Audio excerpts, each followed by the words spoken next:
¿Por qué dice Sartre que no existe la naturaleza humana? Es una pregunta interesante, porque al hablar de naturaleza humana tenemos como referencia el texto bíblico, o más bien la tradición cristiana, que afirma que Dios, al momento de crear al hombre, le dio una naturaleza buena que fue copiada de su propio ser. O sea, se supone que Adán fue hecho a imagen y semejanza de Dios. Y si Dios es bueno, entonces, si la naturaleza de Dios es buena, se supone que la naturaleza de Adán también era buena. Ahora, ¿qué explica la tradición cristiana sobre la naturaleza de Adán? Que por llevarse el pobre Adán de Eva, de llevarse de Eva, comió del árbol del fruto prohibido, o más bien del árbol prohibido, comió los frutos, y a partir de ahí entonces fue contaminada la naturaleza buena de Adán. Después, todos los seres humanos que vinieron a partir de Adán y Eva tienen una naturaleza humana corrupta. Entonces, la tradición cristiana va a decir que la naturaleza humana es mala y pecaminosa. Mala porque fue dañada por el pecado, no porque Dios la hiciera así. De hecho, la condición para que el hombre vuelva a ser bueno es que logre el reencuentro con su hacedor. A eso es lo que se le llama religión, que viene del latín religare, una definición que dio Cicerón. Religare, que traducido viene siendo como reencuentro con el punto de origen, en este caso el hacedor o Dios. Pero hay otros enfoques de tipo sociológico que afirman que el hombre tiene una naturaleza, que el ser humano tiene una naturaleza. Podríamos considerar, por ejemplo, el caso de Rousseau, Juan Jacobo Rousseau, un pensador francés, que afirma que el hombre es bueno por naturaleza, que en su estado natural, en su estado primitivo, el hombre era bueno. Y para ello toman como ejemplo la vida de los aborígenes, o sea, los que viven realmente en contacto con la naturaleza, prácticamente desnudo, y los niveles de maldad, crueldad, de ambición, de avaricia, de explotación del hombre por el hombre, no son tan visibles como en las sociedades civilizadas, como entre comillas, o en las civilizaciones que hemos conocido. Ese es un argumento que toma Juan Jacobo Rousseau. Dice entonces que la sociedad es que daña al hombre, sobre todo las sociedades que él conoció, la sociedad moderna. Y cómo propone Juan Jacobo Rousseau lograr de nuevo, volver que el hombre vuelva a encontrar esa naturaleza buena. Bueno, precisamente modificando la sociedad, creando una sociedad donde en vez de abonar la parte negativa del hombre para que crezca la maldad en el hombre, sino abonar el territorio para que crezcan las virtudes. Eso, él planteó todo un programa de educación en el Emilio que supuestamente se lograría eso. De alguna manera se volvía al estado primitivo, Pero, aunque parece una paradoja, el marxismo, la filosofía marxista y la filosofía política marxista toma este mismo argumento, porque la sociedad comunista que se ha planteado, que planteó Marx, es igualmente una utopía, ¿verdad que sí? No al estilo Tomás Moro, que era una utopía, se podría decir que hasta poética y racional.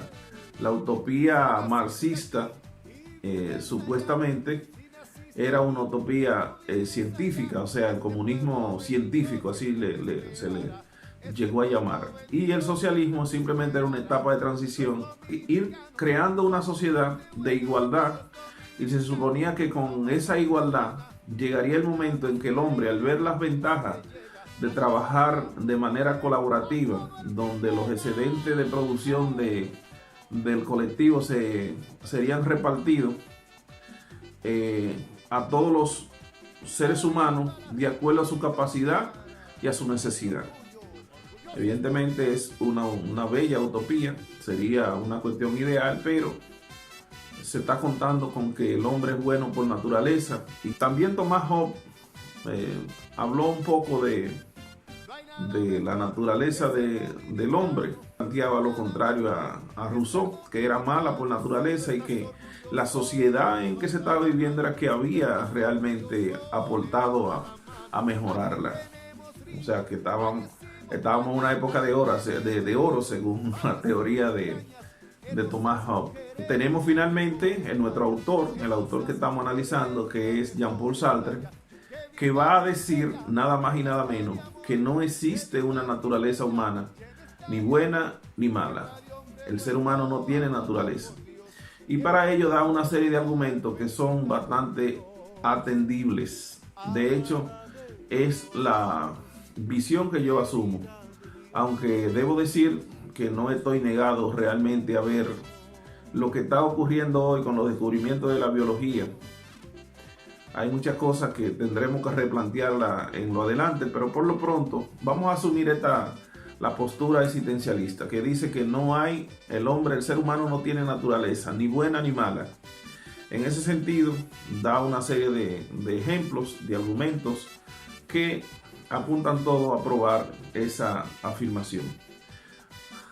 El primer argumento que podríamos traer es la misma explicación que dimos para explicar que la existencia precede a la esencia. O sea que el ser humano comienza a tener esencia o a definir su esencia a partir del momento en que toma conciencia de sí. Evidentemente que si nosotros decimos que la existencia, o sea que el acto de ser consciente en el ser humano es primero que la esencia que va a formar, porque la esencia está constituida por el conjunto de valores que desarrollamos en la vida. Y esos valores tienen que ver mucho con nuestra condición racional.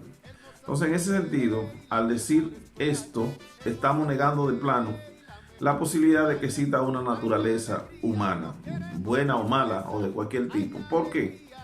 Porque al momento de nacer, nosotros no somos ni buenos ni malos, ni bello ni feo, o sea, no tenemos la capacidad de llamarnos bello ni feo, ni tenemos valores cognitivos, ni capacidad de crear instituciones, ni capacidad de pensamiento abstracto, ni capacidad de atracción simbólica. O sea, el ser humano al momento de nacer no tiene la condición racional y tampoco hereda nada por naturaleza, porque por ejemplo un gallero cuando va a una traba, él no mira el gallo y la fortaleza del gallo, aunque ese es un elemento a tomar en cuenta, pero el gallero primero pregunta por la genética del gallo, y si el gallo viene de padres que son peleadores, que tienen mucha pelea, pues entonces eso le asegura al gallero que ese gallo es de pelea. Pero en el caso de los seres humanos, ¿qué pasa con nosotros?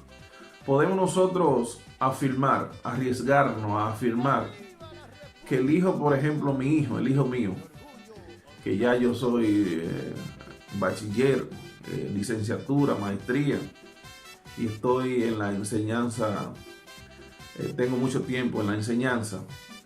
¿Cuál de ustedes podría afirmar que mi hijo va a heredar por naturaleza, que yo le voy a transmitir por naturaleza, por datos biológicos, por lo menos el abecedario?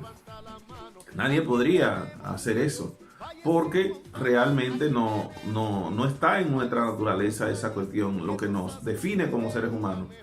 El ser humano es un ser social, nos definimos en nuestro quehacer social, la cultura es la que nos define. Entonces, si somos un ser cultural, si el ser humano se define por la cultura, no podemos hablar en ningún momento de naturaleza humana. Hay un ejemplo que yo siempre utilizo con los estudiantes y es el de que si usted toma un chino y un haitiano y lo analiza biológicamente, entre el chino y el haitiano no habrá un vaso capilar posiblemente de diferencia. No lo habrá. ¿Por qué? Porque biológicamente somos iguales. Ahora, en cuanto a la humanidad del haitiano y la humanidad del chino, son totalmente distintos, porque es la cultura la que le forma su humanidad, lo que lo hace ser humano. Entonces, el modo de ser del haitiano y el modo de ser de la cultura que formó al chino son distintos. Entonces, si fuera por naturaleza, hablaran inclusive el mismo idioma o viniéramos programados para hablar algunos idiomas.